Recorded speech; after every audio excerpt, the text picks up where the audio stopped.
Hello everyone. सबसे पहले तो आप सभी को मैं इंग्लिश पेपर के लिए कॉन्ग्रेचुलेशन बोलना चाहता हूं, क्योंकि जहां तक मैंने क्वेश्चन देखा और स्टूडेंट्स का भी मैसेज आ रहा है कि सर क्वेश्चन काफी अच्छा था, यानी कि क्वेश्चंस का एनालाइजेशन में मैंने देखा कि क्वेश्चंस काफी अच्छा है। सो आई होप सो कि आप सभी का पेपर अच्छा गया होगा।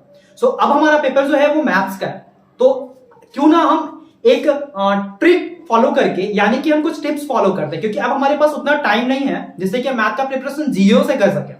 तो हमारे पास जो भी टाइम बचा है इसमें कैसे प्रिपरेशन को ओके किया जाए वो मैं इस वीडियो में आपको बताऊंगा। आज मैं बात करने वाला हूं सबसे पहले कि मैथ्स का पेपर आप मार्किंग सिम समझ लो। सबसे पहले तो हमें समझ लेना होगा कि एग्जाम्स जो हो रहे हैं, पेपर जो आएंगे, उसमें किस क्वेश्चन का मार्किंग यानी कि वैल्यू कितना होगा, यानी कि मार्क्स कितने होंगे। सबसे पहले तो हमें यह समझना है कि मार्किंग सीम क्या है पर चैप्टर से, क्योंकि प्रिपरेशन करने के लिए सबसे पहले हमें यह जानना होगा कि पर चैप्टर से क्वेश्चंस कितने आ रहे हैं और कितने मार्क्स के आ रहे हैं। ओके, और साथ ही साथ एक चीज और जो ध्यान देने वाली बात है, क्योंकि सिर्फ पढ़ाई करने से हमें टॉपर नहीं बन सकते हैं, ठीक है। तो पढ़ाई के साथ साथ हमें कुछ ट्रिक्स भी फॉलो करने होंगे। तो आप सबसे पहले डिलीटेड पोर्शंस को ओवरव्यू कर लो, यानी कि हाँ ठीक है, आप स्टार्टिंग में भी देखे होंगे डिलीटेड पोर्शन क्या है, लेकिन फिर से एक बार आप क्लियर कर लो कि हाँ वो पोर्शन जो डिलीटेड है क्यों हम उस पर टाइम वेस्ट कर रहे हैं। सो बेटर होगा कि जो चीज एग्जाम्स के लिए हम अभी प्रिपरेशन कर रहे हैं ना, तो जो चीज एग्जाम में आने वाले हैं उस पर ध्यान दें। तो इस वीडियो में मैं आपको सबसे पहले मार्किंग सीम बताऊंगा, यानी कि किस चैप्टर का वेटेज कितना है, उसके बाद पर चैप्टर से डिलीटेड पोर्शन क्या है, ठीक है, वो मैं बताऊंगा, और साथ ही कुछ टिप्स भी दूंगा आपको जिससे कि पर चैप्टर में, यानी कि इस चैप्टर में आपको कितना टाइम देना है, ऐसा 5 दिनों में ऐसे इस तरीके का प्रिपरेशन कर लो ताकि आपका रिजल्ट जो है 40 आउट ऑफ 40 का हो जाए। सो ओके बच्चों, बने रहो हमारे वीडियो में। हाँ तो भाई सबसे पहले आप मार्किंग सीम को समझ लो, ठीक है। तो सबसे पहला पार्ट जो है आपका यूनिट अलजेब्रा से आपका क्वेश्चन पूछा जा रहा है इस बार 10 मार्क्स का। ओके, यानी अलजेब्रा में आपको पढ़ना है क्या, क्वाड्रेटिक इक्वेशन देख लो और यहाँ पे एपी, ठीक है। तो ये दो पार्ट से आपका वेटेज जो है वो 10 मार्क्स का है। तो आपको ये चीज समझना पहले बहुत जरूरी है कि किस चैप्टर का वेटेज क्या है, ताकि आप तैयारी करो तो किस पे कितना फोकस करना है वो चीज समझ लो, क्योंकि लास्ट टाइम बच रहा है, लास्ट मिनट है ये। तो हम यहाँ पे बेटर तरीके से प्रिपरेशन करने के लिए हमें सबसे पहले वेटेज समझना होगा। सेकंड पार्ट आपका है ज्योमेट्री, और ज्योमेट्री में जो वेटेज आ रहा है वो 9 मार्क्स का है, यानी कि यहाँ पे आपको देखना है सर्कल, ठीक है, और कंस्ट्रक्शन। अब किसमें क्या पढ़ना है वो भी मैं बताऊंगा और क्या डिलीटेड है वो भी बताऊंगा, लेकिन सबसे पहले मैं इसे क्लियर कर लेता हूं।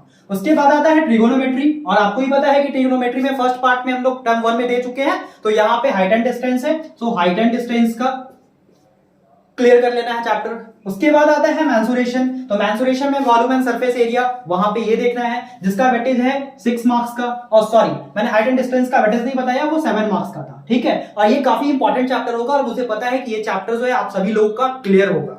ओके, उसके बाद आता हूं मैं स्टैटिक्स पे, जहां पे मुझे मीन मीडियन मोड पढ़ने हैं, और मीन मीडियन मोड से जो क्वेश्चंस किए जाएंगे वो 8 मार्क्स के किए जाएंगे, यानी कि कुल मिलाकर अब आपका हो गया 40 मार्क्स। ये तो मैंने बताया सिर्फ सीन कि वेटेज इस चैप्टर का कितना है। अब मैं वो पोर्शन बताता हूं जो आपको अब पढ़नी है, यानी कि बचे हुए दिनों में आपको कौन से चैप्टर्स पे ज्यादा फोकस करना है और किस पार्ट पे फोकस करना है, और साथ ही किस पार्ट पे फोकस नहीं करना है जो डिलीट कर दिए गए हैं। ओके, तो फर्स्ट यूनिट अलजेब्रा, जिसमें सबसे पहला पार्ट हम पढ़ेंगे quadratic equation.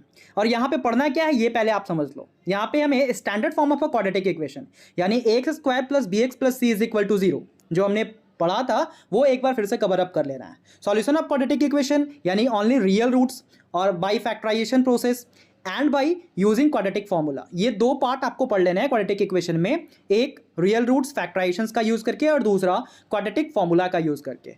Second part relationship between the discriminant and the nature of roots, यानी कि D B square minus 4ac and the nature of roots find करने आपको देख लेना है, क्योंकि यहां से भी क्वेश्चंस किए जा रहे हैं। Situational problem based on the quadratic equation related to day and day activities, ये चीजें भी देख लेना है, सिचुएशनल प्रॉब्लम्स जो भी आ रहे हैं क्वाड्रेटिक इक्वेशन से।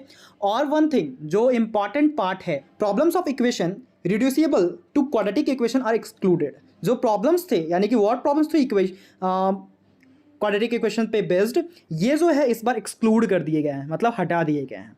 ओके, सो सेकंड पार्ट है इसमें अर्थमेटिक प्रोग्रेशन। यहाँ पे आपको nth टर्म का जितने भी प्रॉब्लम्स थे वो सारे देख लेने हैं, और साथ में sum of the first n terms भी देख लेने हैं। और वन थिंग जो इंपॉर्टेंट रहेगा, daily life application based problems जो इजी लेवल के थे वो यहाँ पे पूछे जाएंगे, और application based on sum of n terms, यानी कि सम पे बेस्ड जो एप्लीकेशन प्रॉब्लम्स थे वो एक्सक्लूड कर दिए गए, यानी कि वो पार्ट जो है यहाँ पे आपसे नहीं किया जाएगा। सेकंड पार्ट है आपका ज्योमेट्री, जहां पे आपको सर्कल पढ़ना है।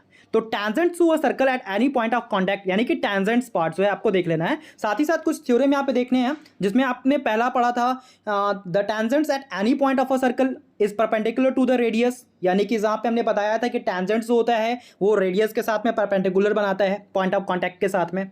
Second part, the length of the tangents drawn from the external point to a circle are equal, ये भी हमने थ्योरम देखा था, तो इसको फिर से कवर अप कर लेना है कि एक्सटर्नल पॉइंट से अगर कोई दो टेंजेंट्स ड्रॉन किए जाते हैं तो वो दोनों आपस में इक्वल होंगे। इसमें सेकंड पार्ट आता है कंस्ट्रक्शंस, तो कंस्ट्रक्शंस में आपको देख लेना है division of line segment in a given ratio, मतलब अगर रेशियो दिया होता है तो वहां पे लाइन सेगमेंट कैसे फॉर्म करते हैं, और साथ ही tangents to a circle from a point outside it, किसी बाहर के पॉइंट से कोई टेंजेंट्स हम सर्कल पे कैसे ड्रॉन करेंगे। ये दो पार्ट आपको प्री बोर्ड में भी पूछे गए थे, तो सेम आप पार्ट यहाँ पे भी रिवाइज कर लोगे। थर्ड आता है ट्रिगोनोमेट्री, जहाँ पे आपको हाइट एंड डिस्टेंस से क्वेश्चन पूछे जाएंगे, एंगल ऑफ एलिवेशन, डिप्रेशंस, और साथ ही में simple problems on height and distance, मतलब सिंपल वर्ड प्रॉब्लम्स, और problems should not be involve more than 2 right triangles. और एक चीज और क्लियर कर लेना है कि जो एप्लीकेशन बेस्ड आएंगे भी तो इसमें 2 राइट ट्रायंगल्स का जो फिगर बनता है वहां से क्वेश्चन किए जा रहे हैं, और साथ में क्वेश्चंस जो भी आएंगे वो 30 डिग्री, 45 डिग्री और 60 डिग्री से रिलेट करेगा। नेक्स्ट पार्ट आता है आपका मेंसुरेशन, जहाँ पे सरफेस एरिया एंड वॉल्यूम से क्वेश्चंस किए जा रहे हैं। Surface area and volume of combination of any 2 figures, यानी कि 2 फिगर्स को मिलाकर, जैसे cuboid, sphere, hemisphere and right circular cylinders या फिर कोन, इन सारे फिगर्स में किसी 2 फिगर को मिलाकर कोई क्वेश्चन किया जा सकता है। कोई भी 2 फिगर, यानी कि 2 फिगर्स के कॉम्बिनेशन से बना हुआ किसी फिगर का सरफेस एरिया पूछ सकता है या वॉल्यूम पूछ सकता है। Problems involving converting one type, उसके बाद एक पार्ट और यहाँ पे इंपॉर्टेंट होता है जहाँ पे हम लोग कन्वर्जन देखते हैं कि अगर कोई कोन शेप होता है उसको फिर से स्फीयर में बनाना होता है, उस टाइप का क्वेश्चन। उसके बाद आता है, हम लास्ट पार्ट में चले, स्टैटिक्स। तो स्टैटिक्स में आपको मीन मीडियन मोड देख लेना है, ठीक है, ग्रुप डेटा का, और साथ में मीन जो आप फाइंड करोगे डायरेक्ट और एज्यूम मेथड से, यानी कि एक पार्ट जो था आपका स्टेप डेविएशन वो यहाँ से डिलीट कर दिया गया है। सो बच्चों यहाँ पे मैंने आपको मार्किंग सीम बताया जिससे कि आपको तैयारी करना थोड़ा सा ज्यादा आसान हो जाएगा। आई नो कि ये चीज आप लोग को पहले से पता होगा, लेकिन आपको ये रिवाइज करना बहुत जरूरी है ताकि बचे हुए 5 दिनों में काफी जोरदार प्रैक्टिस कर सको। सो ठीक है, इस वीडियो को मैं यहीं समाप्त करता हूं और अगले वीडियोस में मैं कुछ इंपॉर्टेंट क्वेश्चंस का सेट आपको प्रोवाइड करूंगा। Okay, have a nice day.